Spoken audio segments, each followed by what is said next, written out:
కొణిదెల పవన్ కళ్యాణ్ అమ్మ కడుపున ఆఖరివాడిగా పుట్టిన అందరికీ మంచి చేయాలి, మేలు జరగాలి అనే విషయంలో ముందువాడుగా ఉంటాడు.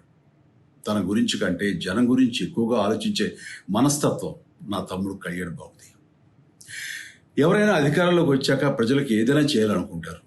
కానీ కళ్యాణ్ తన సొంత సంపాదనని కౌలు రైతులు కన్నీళ్లు తుడిచేందుకు ఖర్చు పెట్టడం, సరిహద్దు దగ్గర ప్రాణాలొడ్డి పోరాడే జవాన్ కోసం పెద్ద మొత్తం అందివ్వటం, అలాగే మత్స్యకారులు ఇంకా ఎందరికో తాను చేసిన సహాయం చూస్తుంటే ఇలాంటి నాయకుడు కదా జనానికి కావాల్సింది అనిపిస్తుంది.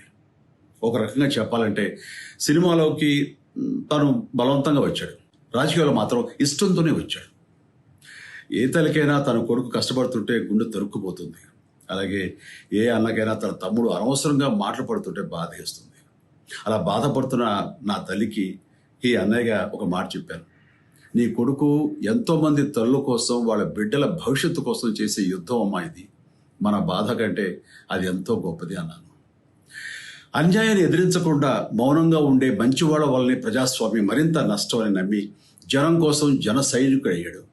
తాను బలంగా నమ్మిన సిద్ధాంతం కోసం తన జీవితం రాజకీయాల్లోకి అంకితం చేసిన శక్తిశాలి పవన్ కళ్యాణ్.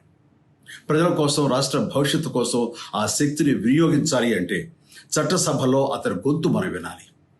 జనమే జయను నమ్మే జనసేనాని ఏమి చేయగలడో చూడాలంటే మీరు పిఠాపురం ప్రజలు కళ్యాణ్ని గెలిపించాలి.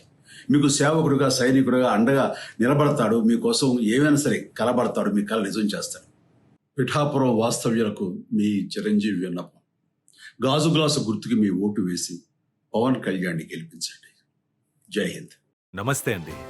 ఇది వ్యాపారం గురించి కాదు, ఓటు గురించి. ఎన్నికల్లో ఓటు వేయడం మన హక్కు మాత్రమే కాదు, కర్తవ్యం. ఎంతో మంది మహా నేతలు శ్రమించి ప్రాణత్యాగం చేసి ఈ అవకాశాన్ని మనకిప్పించారు. అందరూ ఓటు వేద్దాం. ఎందుకంటే ఓటు హక్కు ఊరికే రాదు. నా ఓటు ఎవరికో తెలుసా? అది సీక్రెట్ అండి.